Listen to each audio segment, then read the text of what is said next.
Hey. Welcome to your weekly corner Späti. It's myself, Nick, joined with Yulia. Hi. And Rob, reporting live from Ground Zero. Yeah, the belly of the beast. That is Boston. Yeah, how's it going? And I cried listening to Kamala Harris speak about our unity this morning. I didn't even see that. I'm not going to watch that. But yeah, we're recording on September 11th, meaning that this episode will come out on Monday, the 13th, I believe, right? Yeah. And Rob's put together a project for the class that he wishes to share with us. And I think it's only appropriate that we honor today in the most truest corner Späti fashion in connecting the dots of how does Germany fall into 9/11? Yeah. What is the German connection to the pinnacle of terrorist attacks? Yeah, whenever anything happens in the world, as a German man, I say, how does this relate to me? And then I come up with some examples. Rob puts on his smallest glasses that he can find. Oh my God. I have My one biggest thing. turtleneck. Sorry. Yeah. I did not know this, but before 9/11, the American DJ and media personality Mohammed Khalid went by the name Arab Attack. Following the attacks, he changed his name to DJ Khalid.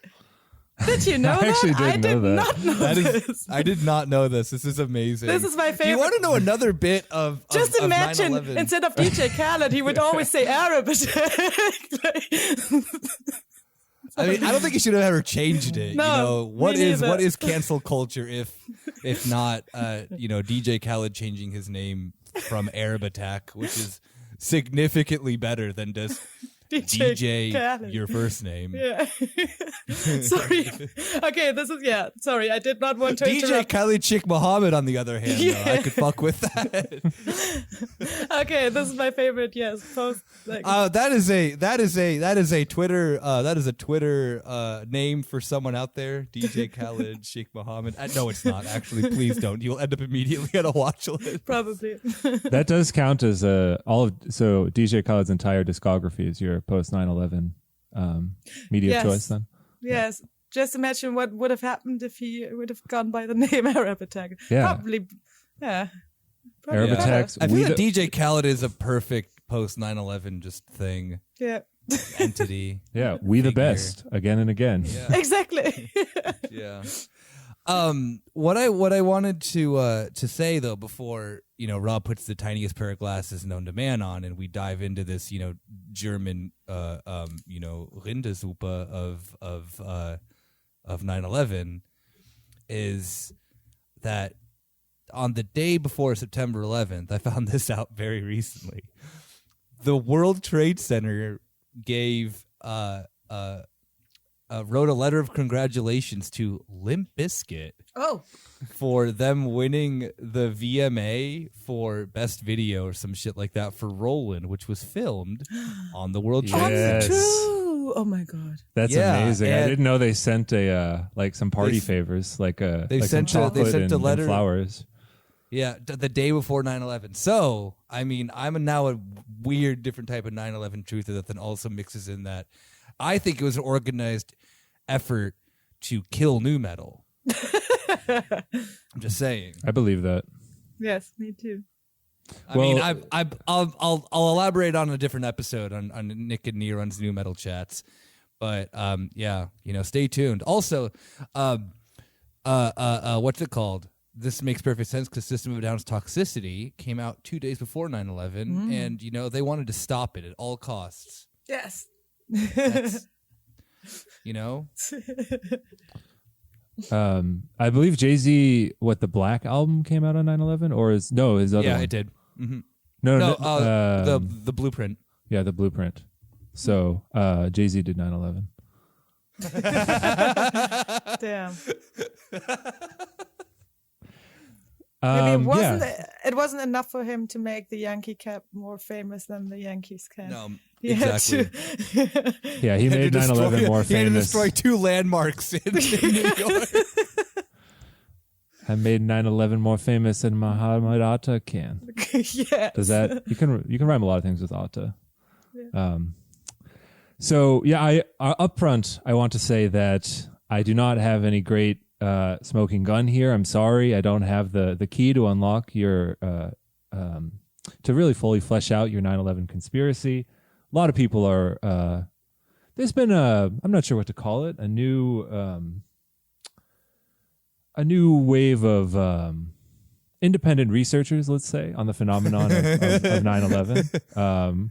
Probably a lot of people worry about the effect of conspiracy theorizing has on left-wing political culture, but it's also people are just asking questions. Wait, hold up.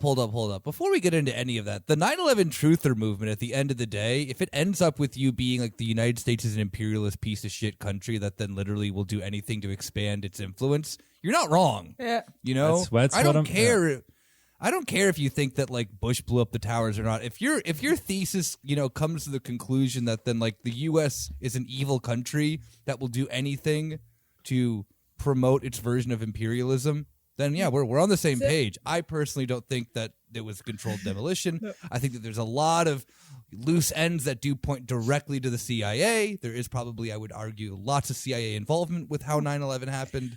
But yeah, Did you know that Joe Biden wants to declassify the classified. Joe Biden is trying to fucking catch a bullet. The documents about like the involvement of Saudi Arabia. No, dude. I'm just like, all right, Joe Biden. First, you're Catholic. You already dealt a bad card as the president. Remember what happened to the last Catholic president? He wants to die. Now you just are like literally like maybe like this is how Joe Biden like got like a like he has like terminal cancer or something. He's like, I don't. I'm gonna die anyway in like a year. Like he honestly, Biden might be trying to get assassinated because he's not like he has a certain kind of like narcissism that any American politician does, but like he does have this. Like his goal, his whole life was just to be president, whereas Obama and Trump are certainly like the president is one part of their celebrity cosmos, right? Yeah. And so the best thing for Biden to do, he's accepted, I'm sure he's had that some late nights with the Grim Reaper in his bedroom, and he's like, not tonight. But he's aware of his listen here, Jack. He's aware of his mortality and wants to go out on top, probably. He wants some that would make him a legendary president. Definitely. Yeah, exactly. I think in the sense too of that then Joe Biden, the guy who he is so obsessed with how cool he is, always like posting the like sunglasses thing. What would be cooler than Joe Biden just being like gunned down like in like fucking like over dramatic like Tropic Thunder, like on his knees, like like raising to the heavens, just being gunned down by like 18 CIA ops who are just like all gonna just like disappear or get killed themselves, Yeah, suddenly. Yeah, like I love it. I love the sense too that there's because sorry, before we get to the Germany stuff now too, my brain's like racing on 9/11 fun stuff. Rob mentioned to me to watch the movie Shooter recently, which I had seen a long time ago and then like rewatched it the other day, and like just like openly is like, yeah, the U.S. is a garbage country, this and that. Like JFK was killed by the CIA. I helped kill the people who killed JFK's killers or whatever, this and that, blah, blah, blah. But then at the end of the day, there's just like this very weird post 9/11 thing of it, like we know our country is garbage, but we still got to be patriotic, which is like so close, but yet so far. Isn't it interesting that, well, we didn't mention it, but it's a 20 years anniversary of 9/11. In case you weren't aware. Yeah, how about that? In case you weren't aware. Bump some Enya. Just bump some Enya. Yeah, or my personal favorite 9/11 song, that's right, Bin Laden Weed by 3 6 Mafia. Yes. I was really disappointed that you didn't know what Enya looked like, Nick. I don't know. Like Enya's more of a vibe. The fact that I know that what Enya looks like now kind of has ruined it for me. Oh, I'm so sorry. But DJ, put in here now my favorite 9/11 song, which is 3 6 Mafia's Bin Laden Weed. The chopped and screwed version, please. Please. You can put a little track in there, and then we go into the little transition. I would love to. Yes. Cool. I could just sing it too. Who got that hydro? Who got that light green? Who got that Bobby Brown? Who got Bin Laden Who can weed? say? Oh, sorry. I wanted to do a mashup, but you do the. I think that would be a great mashup, a great 9/11 mashup. I've also told you before, Nick. Sorry, we're going off topic, but speaking of contradictory Speaking of Bin stances Laden weed, people yes, have the to CIA, 9/11. The CIA smoked out Bin Laden. No, like, haven't you seen Cameron and like on his like 9/11 references? Because he's in like full head to toe American flag tracksuit and is like, I got to rep my city, but I understand what they did. I forget that might have been Jules Santana who has that line. Oh, that definitely sounds like Jules Santana. That was. Which was that Cameron who went on to Bill O'Reilly and just like made a fool of him? Yes, that was him. Yeah, that's another brilliant piece of post 9/11. This is the Jules Santana lyric. I worship the prophet, the great Muhammad Omar Atta, for his courage behind the wheel of the plane. Reminds me when I was dealing the cane. Speaking to NME.com, Santana said he does not regret the line and insists he simply admires the courage of Atta.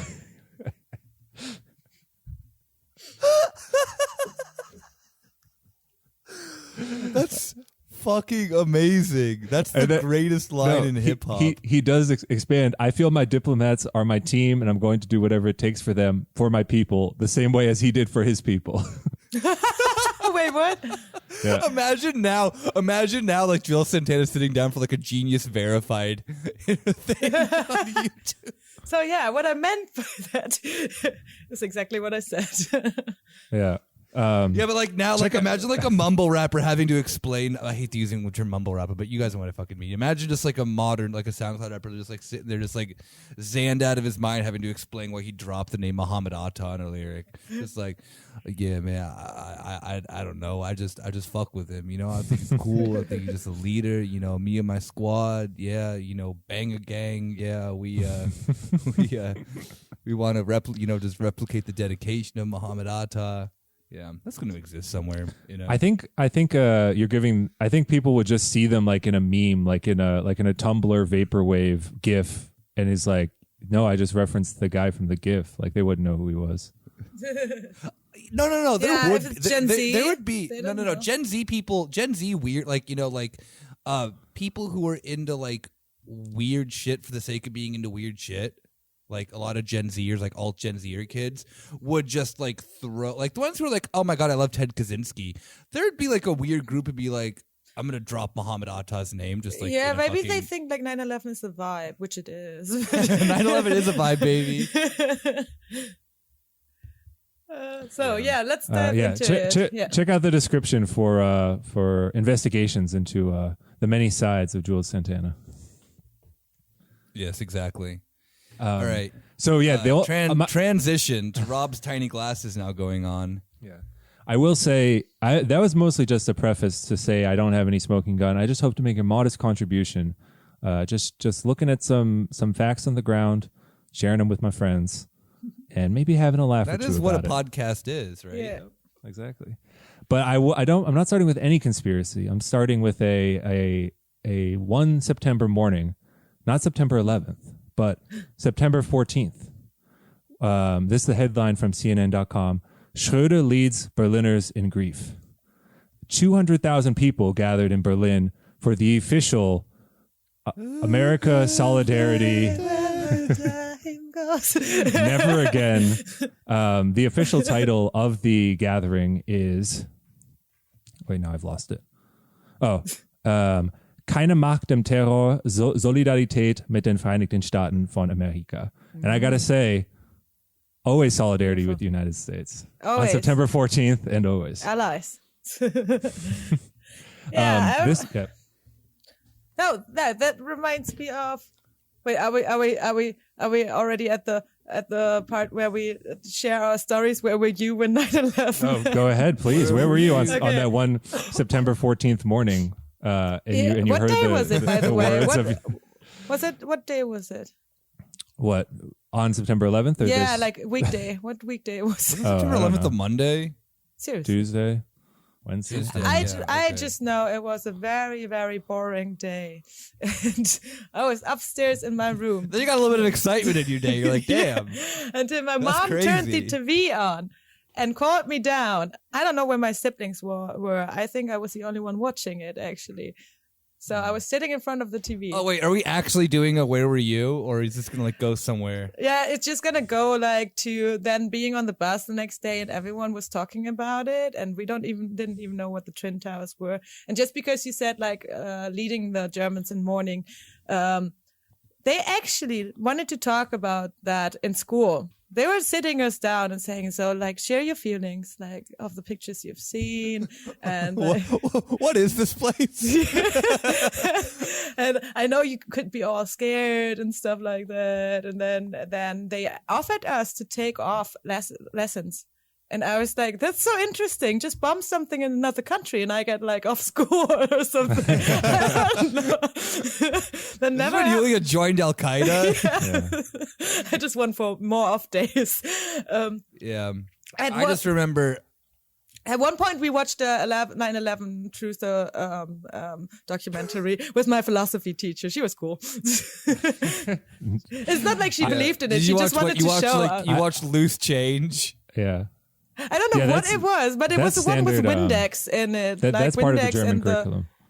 Germans love like the zeitgeist movies and the I don't know if they love Loose Change as much, but yeah, Germans are like prime for a conspiracy. Yes, most conspiratorial country, second than that of like probably the Balkans. Yes. So yeah, let's continue. Sorry, that was my story. All I was going to say is that morning day. Morning. Yeah. Morning. All I was going to say is that then that morning when I woke up, I turned to my pa and I said, Dad, when are we ever going to get revenge on Osama bin Laden for what he's done to this great nation? How did you know? I was, as the audience knows, I'm a German man, but on that day I was a German boy in Julia's class, and I said, "Yeah, my uncle worked in those towers." And my dad said, "No, he works in Frankfurt. He's a financial advisor." I did not know if Nick was joking or laughing. I think it's both. I just joked on water, you fucking asshole. I wasn't looking. Oh my god. Oh my god. I'm just imagining Rob now in my class, but Rob is as tall as he on the ground now because of you and I'm crying. He's still as tall as he is now, but he's just wearing like a little cap, like and wearing like something very cute. I don't know. Just yeah. Oh my god. Sorry, Nick. Hold on. You're fine. I'm gonna leave most of this in. It's really funny. Oh, let me go grab a towel. I'll be right back. Yeah, go ahead. What is this thing, by the way, with the Windex font? You know, like the Windows font. When you write, I don't know. I looked it up. So it's the wing. It's honestly a stretch. So it's wingdings when you put the Windex is for cleaning glass, for cleaning. right? Yeah, windows. Yeah. I should have known not to take a sip of my water when Rob was in the thing where he was on 9/11. But yeah, wingdings. So. Wingdings is, but it's like it's honestly such a stretch. It's when you take the there's a bunch of different ones, but when you take the flight number of the plane, so like. You know, that shit no one remembers except when you're going to another country and you're like, oh, fuck, what was my flight number? I have to write it on this piece of paper. That United 93. That was Q33NY. And so when you put that into Wingdings, like, first of all, jokes like Wingdings apparently has a like skull and crossbones symbol and like a Star of David symbol, which are N and Y. So Q33NY is a plane, two pieces of paper which look like towers, and then a skull and crossbones, and then the Star of David. Oh yeah, I was about to say like, wait, is this that like thing that if you type in that. Like yeah. That's just, is that the same shit like with like the like? I did not get the Star of David thing because I think they left that out here in Germany somehow. Yeah, maybe. But it's not even like, most stuff is like you have to like, oh, you play the song backwards and it's like right in the song. And it's like this number that no one thinks or cares about is like actually revealed the truth. That's where they hid it. Isn't that actually not the number for the flight though? Oh, I don't know. I remember looking it up and it was bullshit. Hold on, let's look at it. Well, if you tell that to 10-year-old kid. But anyway, so Rob, you've said on your tiniest of glasses. I see them now. Yeah. They make Hans-Georg Maasen's glasses look large. Yeah. Thank you. And this is always what I'm going for. You're here to bring, knowledge and what else? Wisdom, exactly. I just care about the truth. Truth. Yeah, and we do too. Yeah, no, there is no flight. There is no flight 33. There's a flight AA11, American Airlines 11, and UA175. AA77 was the Pentagon, and UA93 was the one that was shot down. True. It was different numbers. Yeah, so it doesn't even make any sense. Well, it doesn't matter. That's how people it just works. worked backwards. The fact that NY, you can put something together from that. So that's one conspiracy debunked so far in the episode. Look at us. So it's funny that they lead with Schröder leading the Berliners in grief because it appears that he did not make any speech that day. So he was there. He walked silently through Unter den Linden to the. They had the stage set up at the Brandenburger Tor facing Tiergarten. There's a giant sign behind the speaker that says, "Wir trauen our deepest sympathy." Wow. Our deepest sympathy. I know, trying to. I'm sure it sounds heartfelt in German, but it does sound like a German customer service agent for Lufthansa or something saying, "Our deepest sympathy." We cannot refund your flight. Feelings. I just want everyone, if anyone's ever mad at me, remember you have to send your deepest sympathy to me all the time if you're German. All the time. Exactly. Never forget. That is, to make card. Germany to make Berlin a truly global city, there has to be every morning 200,000 Germans assembled to give me solidarity and sympathy. Oh my God. I did not even know that. I was also stuck in my hometown. And the two people who did speak were Federal President Johannes Rau, who I think he was his speech was about how, hate cannot lead to more hate and these kinds of things, which some people thought is a more neutral message, that Gerhard Schröder was maybe a little more it was because the day before Gerhard Schröder the day before tweeted out, "My roommate is Muslim and it's almost 9/11. However, we're celebrating peace here, not war." And well, that sounds more like the stuff that Ra would say, actually. Or what Logan Paul actually tweeted. Oh no, he did not. Oh my God. Yeah, how do you not remember this? It was like him and his literal roommate being like, "Yo, he's Muslim. It's 9/11. We're over here celebrating peace." Shit. That's my favorite piece of post 9/11 media. Logan and Jake Paul, just in general. Yeah. The other person who spoke was U.S. Ambassador Dan Coates. The only reason he is interesting is because he's kind of like, thank you for honoring me today, for acknowledging my feelings. He would also be the director of national intelligence under Trump. So I think he's a bit of, as I understand it, he's somehow involved in the whole Russiagate conspiracy, and that people thought he wrote the anonymous letters,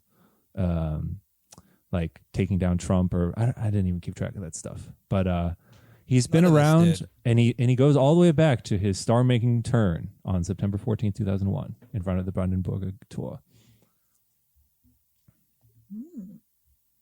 Brilliant, beautiful. We love to see it. We love to see reoccurring characters in the Corner Späti universe as well. That one small offshoot character. They're getting their own film later down the road. It's just the way that we're doing it over here, right? Yes. I honestly don't have that much to say. The second topic is the Hamburg cell that I think is pretty well known. I don't have a lot to say on them specifically. You may have heard, if you know anything about 9/11, people point out that like the vast majority of them were Saudi Arabian citizens. 3 of the 4 who weren't were students in Hamburg who created, as the 9/11 Commission report said, they'd get together in their apartment in Hamburg and have anti-American conversations. I mean, who in Hamburg if that makes you a terror, like if that makes you, whatever, terrorist on their list, then I hate to tell you, but like, I hate to tell you about the city of Hamburg. Very not pro-U.S. Sympathies. Not too much to say about them. Yeah, they did a flight school right there. Yeah, they got the visas. They were chosen apparently, according to state media here and the congressional report, that they were well acquainted with Western society, could speak German and English well, and could get a visa. Basically. Did you ever read Muhammad Atta's master thesis? No, I have not. No. Yeah, it's really interesting because he writes just this entire thing about how like Western architecture is like shit and like ruining like Aleppo. He uses He really hates Western architecture. Yeah, he wrote this whole thing about how like he found like glass buildings and shit like that to be just like an abomination of like this, and how Islamic society should like plan their cities around like more traditional methods of architecture. Like he's not wrong. Yeah, so then it's basically personal for him. Yeah, he just fucking hate buildings. And I fucking hate the Twin Towers. Too much glass. I mean, like it's also if like you are gonna hate, like, I mean, to be very, very fair, all right, like, give credit where credit's due. Hating the architecture that then is like attached to Western capitalism is completely understandable. It is god awful, and buildings like the World Trade Center and whatnot are like just the pinnacle of like these horribly made, gaudy pieces of shit buildings that just like are to symbolize that the U.S. is good at the economy. And it's a World Trade Center. Like literally, exactly. Like that we're fucking good at doing business, y'all. Like, exactly. And that's basically by proof of concept. I mean, Mohammed Atta's like jet fuel can't melt steel beams. Unless it's a piece of shit, a giant skyscraper they put up as cheaply as possible. Yes. Yeah. Absolutely. I agree. Itself. I agree with then, like 9/11 still bad, but like I can understand hating these gaudy skyscrapers. I feel you, King. Yeah, cost saving. Trying to cut corners on cost will cost you. Isn't it funny that they were built to bring world peace through trade? Which is actually kind of funny because in their destruction, it led to war. Okay, fucking Thomas Friedman over here. Like what the fuck? You know that if two countries have a McDonald's, they won't go to war. Two countries with World Trade Centers have never been to war. Two countries with World Trade Centers. That was their idea, though.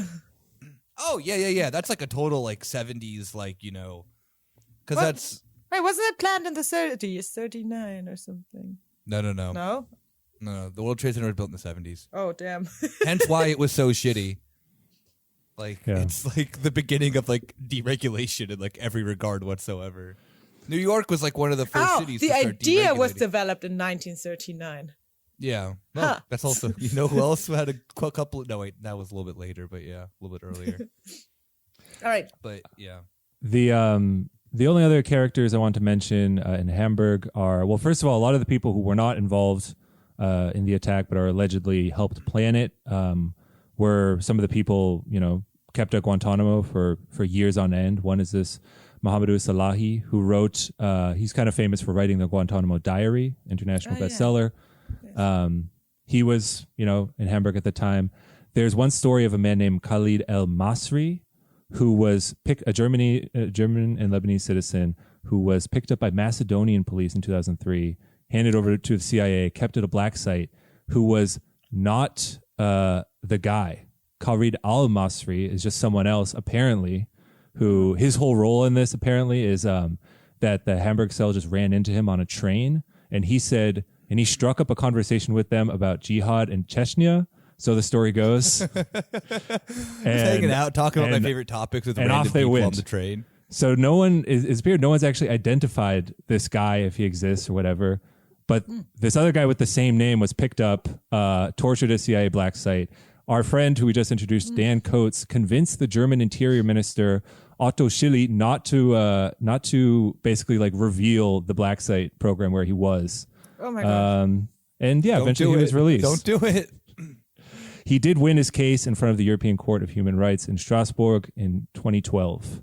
And the court said the CIA to stop doing that. And they did. And everyone listened to them. Wasn't there just a film released about one of them? That was one of the other ones, yeah. Yeah. There was a bunch that then were taken from, a bunch of people who were taken from Germany just thrown into Guantanamo. The Mauritana. Yeah, that's him. That's him. Oh, that's him. See? Yeah, there was okay. just a movie released That's this year, not I think. the guy who wrote Guantanamo Diary. Not the random the guy who was just not the train for guy. Yeah. Exactly. The only other name now, like I said, I'm not claiming to have a lot of unique insight here, but this name stuck out to me as just as an interesting story. And whenever you're looking at potential informants or just people, like I often think of the deep, like this kind of parapolitics deep state as like a black hole, like it bends reality around it, but you can't see it.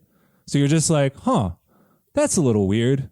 Oh, well, I guess everything's fine. So this is one Mohammed Haidar Zamar, who comes up in the 9/11 Commission report as, well, I'm just going to quote their words, a quote, outspoken flamboyant Islamist. Who was well known in the Muslim community, well known to German and U.S. intelligence agencies by late 1990s. He had fought in Afghanistan and, quote, relished any opportunity to extol the virtues of violent jihad. A witness reported hearing Zamar press one of the members of the Hamburg cell to fulfill his duty to wage jihad, and apparently Zamar took credit for influencing the entire Hamburg group to do this. So he is captured, eventually released. He joins ISIS and was captured in March 2018 by the YPG and apparently has been held there in northern Syria since then. But in November 2018, the Washington Post does a long interview with him. Like, the headline says, this is the man who recruited the 9/11 hijackers. But like everything else about it is like a normal profile in the Washington Post. Like, how about this guy, huh? I'll send it to you right now in the chat. Yes, please do. And just something about this story is just ringing my alarm bells. Like from calling him outspoken and flamboyant to, all the intelligence people knew him. Then he somehow ends up in ISIS. He gets out of jail. Other people are in Guantanamo for 20 years. He somehow gets out of jail and then like ends up in ISIS and then is like captured by the YPG. And like, I guess because he's in jail, that's why the Washington Post could interview him. Yeah. It's all something. Sketchy, huh? Handlers let it happen, dog. Yeah. I mean, I find that there's like, the thing that always kind of like gets at the end of the day, like my conclusion with this is probably similar to than yours, Rob's, is this just like nothing that you can actually prove. Like I think that then one of the things that was so detrimental to like the 9/11 truther movement was just like how goofy it got with like, see, we have the facts. It's like, no, you don't. Like the thing about then clandestine measures is that then that they are, they cover their tracks relatively well, like, I mean, there is this stuff that then's like leaked what the CIA does, but a lot of it's just like leaked by the CIA. Yep.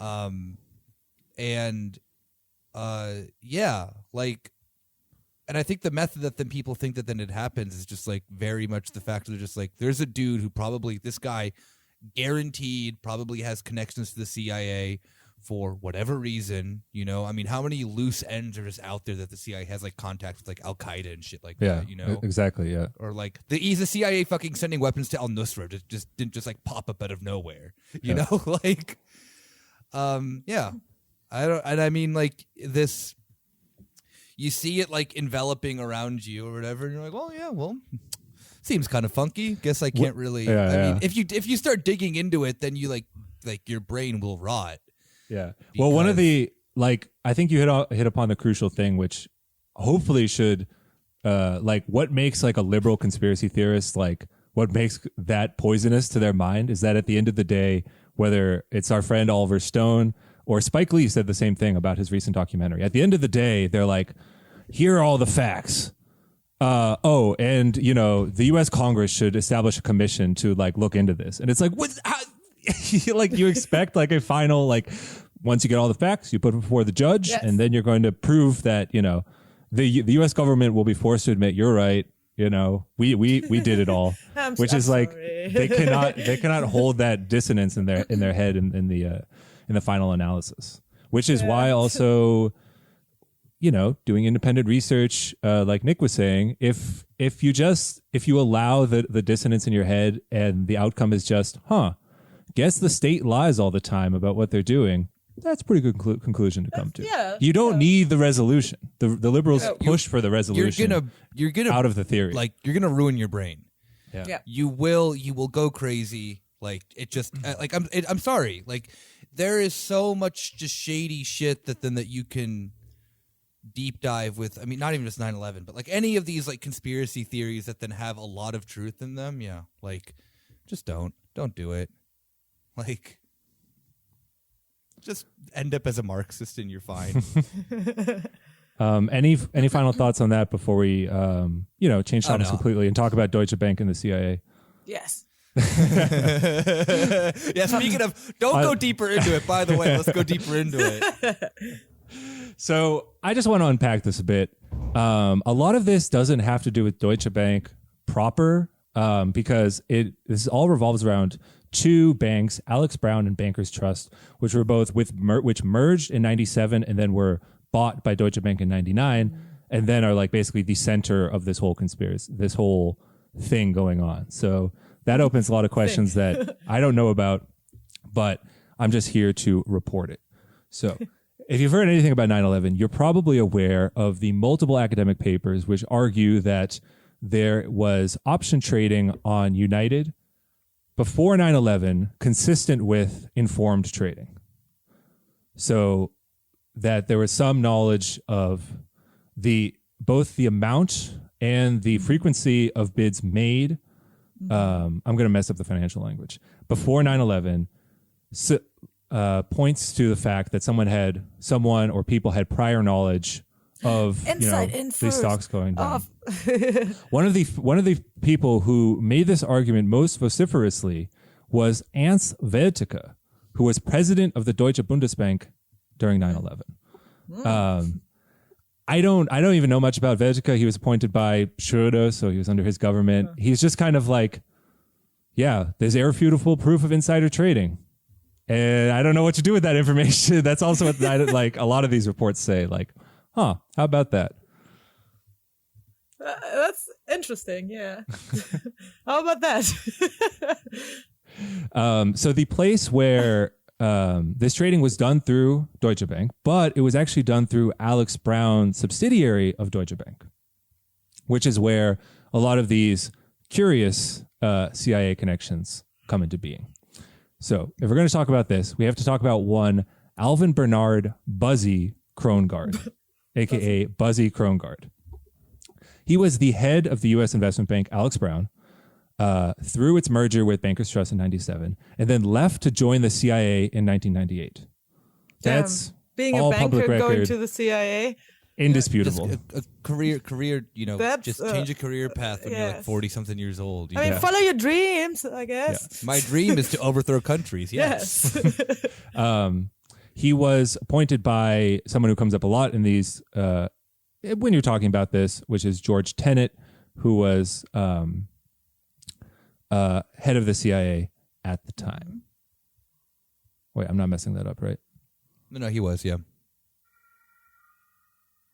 Head of the director of Central Intelligence at the CIA. So Buzzy Krongard is eventually, by the time 9/11 happens, is third in command at the CIA. Damn. So now I think everyone listening knows that people who like suddenly join the CIA or get promoted very high up in an organization after only 3 years. Yeah, exactly. They probably knew each other beforehand. It's like nah, he's just really a good worker. He had a really good interview, you know? He had the best answer to why our manhole covers round.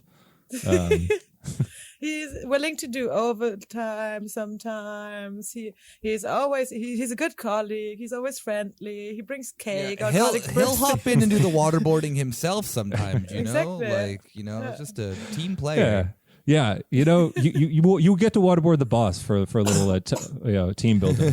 Damn. But in this case, we have an extra piece of evidence. So there's this one guy named Ed Hale who like came out as an undercover CIA agent. If you Google his name, you'll see it everywhere. He was a banker who was like, when he retired, he's probably like 70 now. He's like, hey, I was in the CIA. Isn't that crazy? Here's a book I wrote. And he's saying all this time. Now, this is all completely out in the public. Ed Hale says in multiple interviews, yeah, I was recruited to the CIA by Buzzy Krongard in 1992.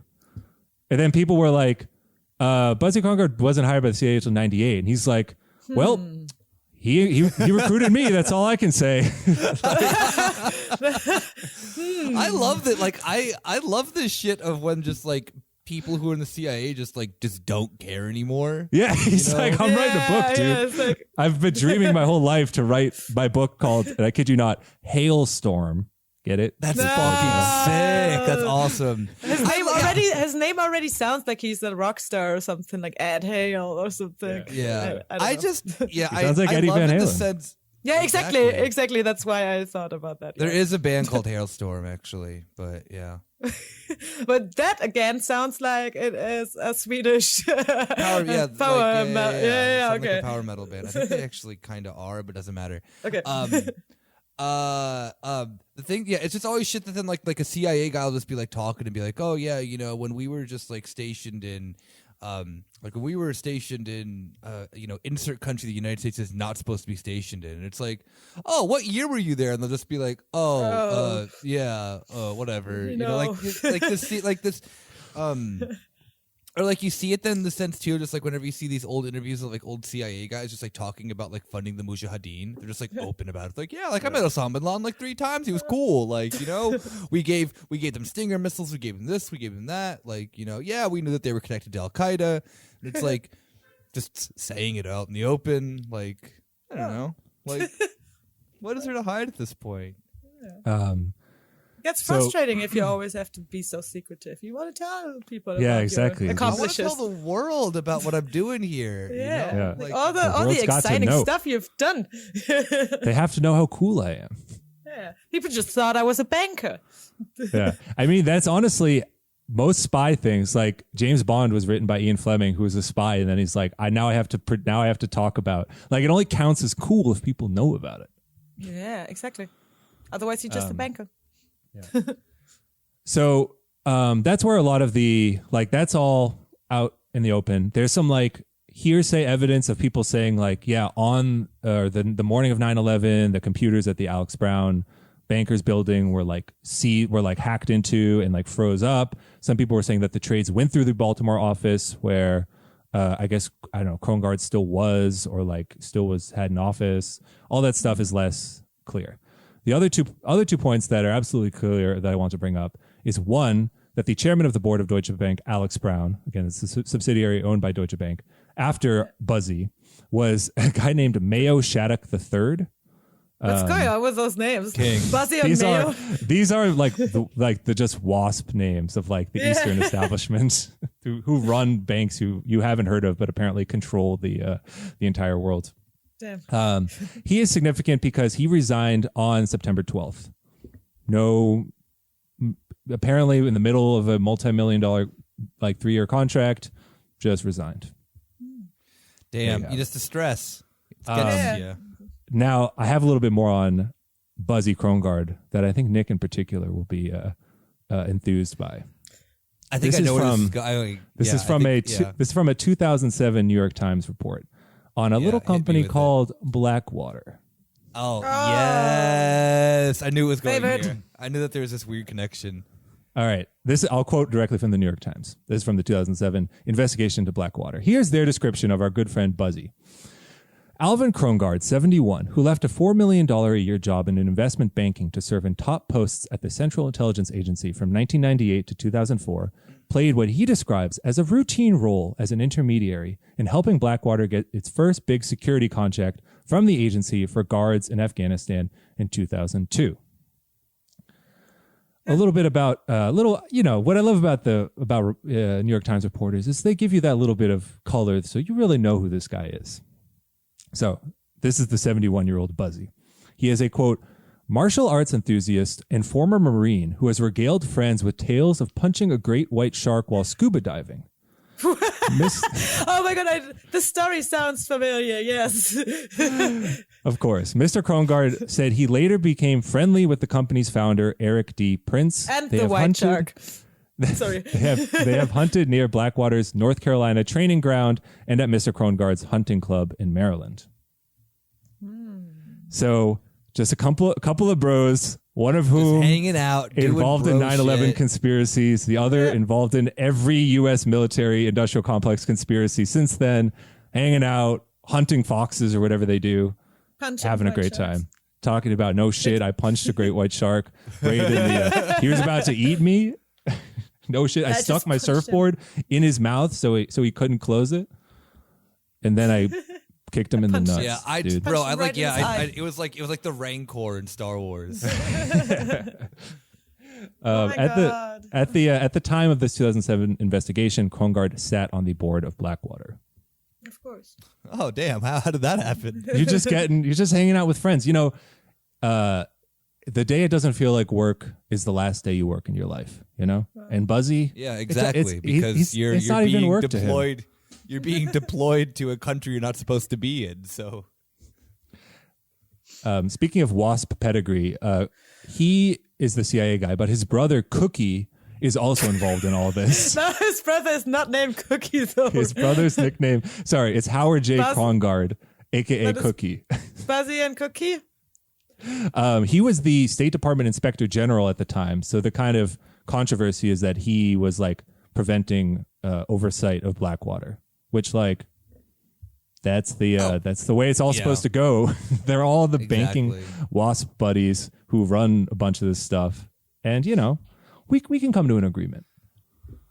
yeah, I mean, I Let's find not it get I red find tape. it weird Let's not how let they red actually tape like get worked between with friends. It's weird how they let how they were willing to work with a Catholic boy like Eric Prince though. Like, you know, Yeah. sometimes you got to let, you know, outsiders into your circle. I guess. Actually, wait, Eric Prince converted to Catholicism, I think. I don't think he was Oh, actually really? I think yeah. So he's still a blood. I think he's still evangelist, like Protestant. Yeah, he's still a Protestant at heart, I think. Good. That's it. We should investigate the converted to Catholicism aspects of because we know there's a lot Eric of Prince? because the WASP, you know, historically New England WASPs absolutely who go to Yale and then get into banking are all CIA. Nowadays, a lot of Mormons. I can imagine there's a lot of Catholics, Catholic converts in between. That's any listeners out there. Maybe you can do some research for us. Wait, we'll have you on Mormons the are show. CIA?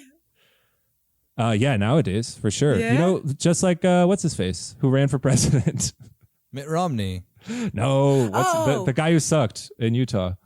I mean, who got Mitt Romney no votes. also sucked. Oh my God. Yeah. Fuck. What was his name? Shit. Oh, it's gonna. bug I'm me so googling much. 2016 Evan McMullen.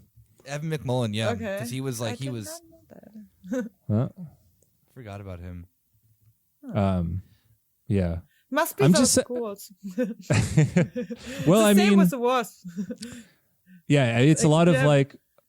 The thing is, at the highest levels, it's more like, you know, we've talked about on this very program before about you can call it the corruption in Germany, even though it's not used by that word. And corruption at the end of the day is just a bunch of friends who can trust each other, getting stuff done. Yes. And it's not that you have to be Mormon. It's that, or WASP. It's like, you know, we're already friends. Our parents go way back. So why make it complicated? Let's just keep it in. Yeah. Keep it in as the WAFs call it. That's The what family. La Familia. The family. Yeah, because La Familia would be the Catholics. But yeah, I guess that's what you call a lifelong friendship. I think it's beautiful. Yeah, really. I think it's beautiful. Okay, I got a little bit more on Alex Brown before coming back to Deutsche Bank at the end. So another aspect of the 9/11 conspiracy theories is the Deutsche Bank Tower in Manhattan. That was, I don't know if it's technically part of World Trade Center. I think not. It was damaged from the fall of World Trade Center. A big gash was cut in the side of it.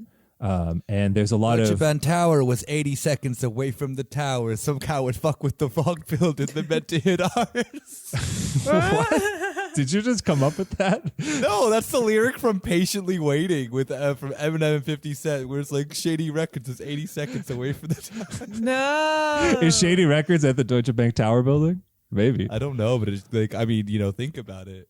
That's where so one of the it does work because one of the controversies surrounding the Deutsche Bank Tower is that like bone fragments were found on its roof. Cause it just stood there like not used for years, and there was this big controversy over whether to like how to tear it down and how not to. So Deutsche Bank got insurance payouts, but had to sue AXA and Allianz trying to get the money for it, and they had to settle. They ended up not settling, it appears, because the New York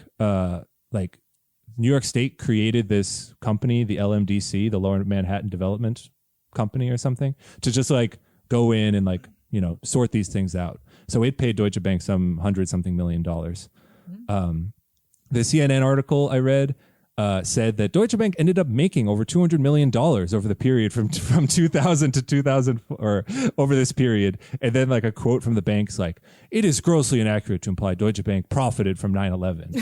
That's what they just said, bro. It said you made money off that insurance claim. Don't know what to tell you. Yeah. So wait, wait. What was the thing with like bone fragments found? So on people the roof? always bring it up, but I think it's just like, I mean, they imply that it's like people died and it got shot out of the tower and landed on other towers. A lot of this is very unclear. There's a whole thing with the not to get too into the insurance back and forth, but like part of the insurance claim was that there's like asbestos, like there's asbestos and stuff everywhere. It's like leaking out of the building, so we have to tear it down. And then people are like, but the EPA said the air is safe like a week after 9/11, and if you're going to pay out the insurance claim, then you're saying there's enough asbestos pouring out of this building to tear it down so that the air around it's not safe. And that's where the LMDC, this like public group, is like, let's just settle this. Let's just here's $100 million. Let's just move on. That's how we're so that's, I feel like so much of the like 9/11 questions are around that. They're like, well, that's kind of weird, and then they're just like, let's keep it moving. Part of the controversy was the LMDC had to find a company to actually take down the tower, and the people they hired kept getting this mob connected company. That's fucking right. Yeah. And what was funny is supremacy, baby. Wait, I gotta look it up because it wasn't Gotti, but it was someone connected to Gotti. It was Safeway. Safeway was banned from city contracts for failing to abide by its agreement with the DOI, including the fact that the former owner was still a director and had been fingered in the trial of John Gotti Jr. as an associate of former Gambino family hitman Salvatore Sammy the Bull Gravano. Nice. So the New York says you can't get this company, so they get another company called John Galt Corporation. What the fuck? No, it's not called that. Yes, it was called that, and was entirely a shell company which leased the equipment and people from Safeway. That's fucking, there are these protests. What is more of a scam than literally being called like your company after the main character of Atlas Shrugged? The funniest part is it the mob calling themselves that, or some nerd who works with the mob being like, yeah, we're going to call it John Galt. Yeah. I believe that like mobsters do like particularly that like era of mafia, like fucking weirdos, like 80s and 90s mobsters are all like Ayn Rand libertarians, probably. Like, I would believe that the mob just made this shell company. It was just like, oh, You read this Russian broad, Ayn Rand, pretty crazy. Well, That's it. That's the extent of it. Like, they got the it's John contract. Galt. I can fucking relate to him. He's a working man. Well, the He's building rich. came down thanks to John Galt and the mafia. Beautiful. They got work done. So 2 more points, and then I'm all done here. One is that this is just kind of a side point, but the company that was hired to recover broken hard drives in the infamous Building 7 that so many conspiracy theories revolve around is a German computer company called Convar. Not much to say about that. They're often quoted as like part of the assuming building, like the theories that Building 7 was a controlled demolition usually go to like, oh, there was like, millions of dollars worth of information and computers that they wanted to destroy in there. And the quotes from Convar are like, yeah, there's probably $100 million worth of computers in here. But that's also just them saying, this is very valuable stuff. Pay us a lot. Yes. Just saying, Germans are involved. Always.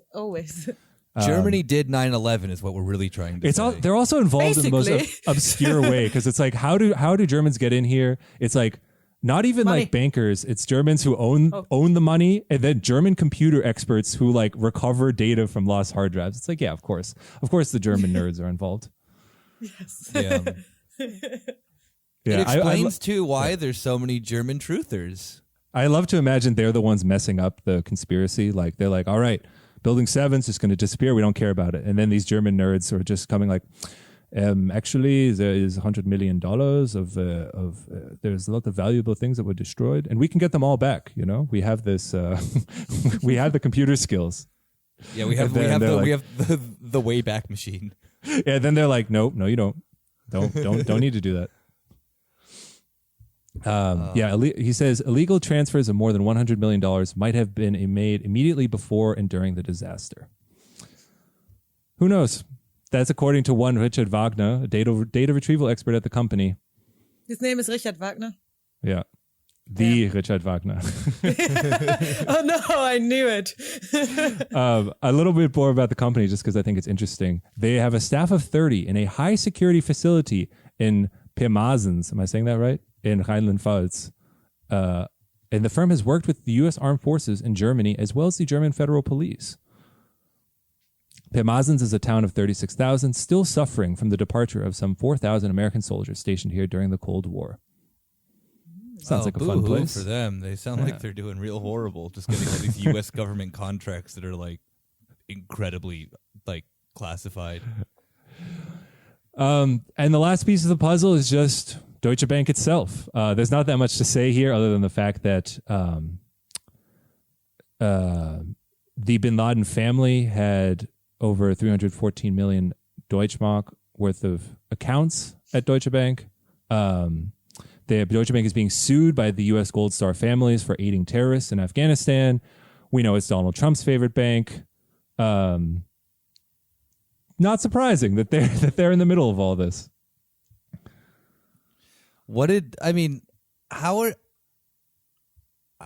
How are the Gold Star families going to sue like the most evil bank in the world for just doing their business? They're going to take them down.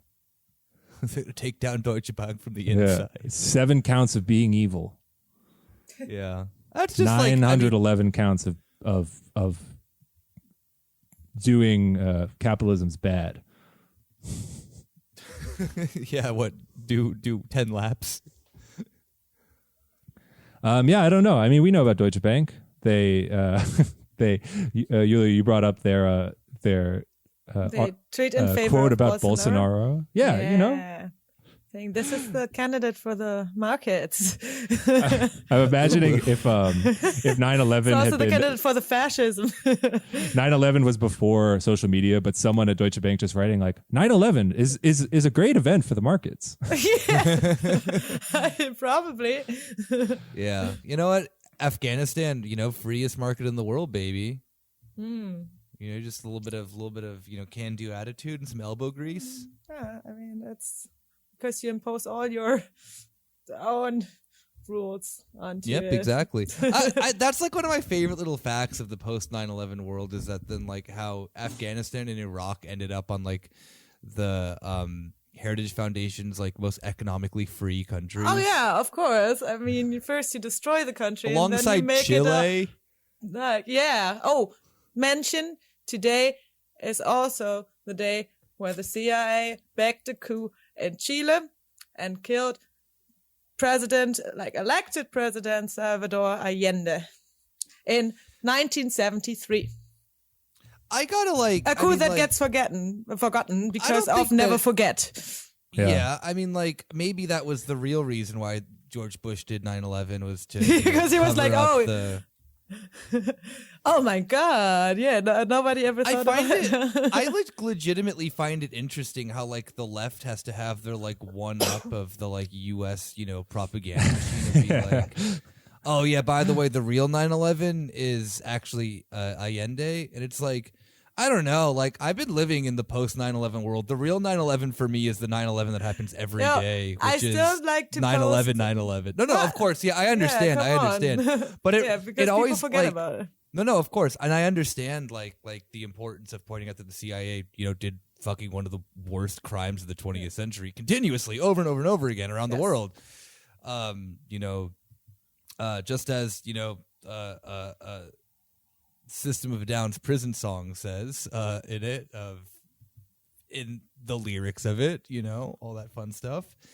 But I think that there is some just sense in general of like that we're like 9/11 like for changed everything. No, I mean like the sense of like Chile's 9/11 and the U.S.'s 9/11 like are kind of similar in the fact that then like these countries cannot get out of the fact of like what that date. I mean, I know that like numbers don't fucking mean shit or whatever, but the fact that there's just like Chile cannot rewrite its constitution because of their 9/11, because of the like permanent thing that then has been in place from a dictator who's been dead for like 2 decades now, if not longer, and yeah, and the U.S. just like wreaked havoc on the world forever and eternity because of like their 9/11. Like just like the lasting impact of like these major events, I think, is something that then's like often like I cannot imagine a world before 9/11, like barely, like there is no like I was like what 9 years old or whatever. Yeah, I was 10. Yeah. Like there is no way of me like formulating like coherent I never took a flight without like not being allowed to bring liquids on because I took my first flight when I was not 18. even just like that, but just like the sense of how we like interact. But everything like CCTV and everything that has to do with terror and the war like against terror and the Patriot Act and everything like civilians laws, wars in other countries. The fact that then like, I mean, kind of like tying this back all to then Germany again, like one of the things that's the funniest things to me is how, talking about, German elections, because that's what everyone's all fucking hyped about right now at Corner Späti. Yeah. Is that you did not sound very hyped. Yulia, please give me a whoop whoop. Whoop whoop. Okay, there we go. Is like the SPD and the Greens right now. I think we've mentioned it previously on the show as well. Of just like them, just like doing an about face and just being like, yeah, like the military involvement in Afghanistan was like good, and we want to like suck NATO's dick some more, and how this is like. The Overton window of politics in Germany currently up into this election is so far right wing that like I do legitimately think that then like some of these dumb fucking anti-communist tactics that like Merkel's going into the Bundestag and saying like if you vote for the SPD, you're voting for communism. That's Laschet's strategy right now. I know, during his campaigning. Yeah, like sorry, yeah. No, I'm just saying in the sense of that then. This Afghanistan shit falling into like this kind of perfect time for German politics of like, 20th anniversary of 9/11, US and NATO pulling out of Afghanistan, Germany having this like mega very election. Conservative wave during the elections. Like what is then better for then Laschet or just conservatives in general in Germany to campaign on, in the sense of that then like this harping on emotion sort of thing? Yeah, Like, I mean, yeah, that's his move right now. I mean, they just introduced their security concept yesterday, I think, the day before, together with. Are we at that point now? Election updates, yes. We're together with Annegret Kramp-Karrenbauer, defense minister of Germany, and Peter Meyer, who is a professor at King's College and a terrorism researcher. Sorry, I just always laugh when I hear that someone is specializing in terrorism. They're always these weird guys that really want to be the CIA. they're just racists. Most of them. They're just like open racists. They're just like how does the Muslim think? Yeah, stuff like that. Who is on the future team future of Laschet, and is I think there for security issues. But yeah, basically. Oh damn! Ulrike didn't get a post. No, I'm very sorry. It is Peter Meyer. She's been, you know, Ulrike Frank has been pumping social media, being like, I don't know if I'm voting CDU. I guess technically be CSU in the South. I don't know if I'm technically giving them my vote yet. But look at these party campaign programs where SPD doesn't mention like foreign policy or whatever. Yeah, the SPD does not mention America, like the United States, enough that they have one paragraph mentioning Russia. Yeah, I marked it. They're communists. That sounds like you know, that sounds like Putin's, you know, buying the SPD, if you ask me. Yeah. But yeah, so what Laschet did basically was reminding everyone that red, green will lead to Germany being, I don't know, cool, falling into chaos, social democratic. Yeah, being a danger to your lives, basically. So he says, like, everyone who cares about security issues and financial and economic should not policies vote for the CDU. Should vote for the CDU, CSU. Literally, the party that is so. I mean, I've mentioned this now, and on every election episode, a party that is so corrupt that there's potentially a member of the party who got murdered in Cuba this year. Yeah. Like, you know, like it's comical. It's fucking like it's like Looney Tunes level of of corruption with that party. But yeah, go fucking vote for the you know, you care about the economy, vote for the party that then literally is just gonna like pile drive the German economy for the next fucking 4 more years. Yeah, it's also a bit funny. It's also that Laschet kind of compared Scholz to like, I don't know, someone like Bolsonaro or something, or like Trump or something, because Scholz, I think, his party literally supports these two people. I know. It's just funny because it's probably, I think it's more Putin. I think it's more Putin he compares him to, because, you know, CDU and Russia and I don't know. But it's basically, he said something about Scholz not like believing in one of the like judge's decisions or something, or just not really saying something about it. I don't know what it was about. I did not see the whole thing. But then saying like, yeah, in other countries, well, this is what we criticize in other countries.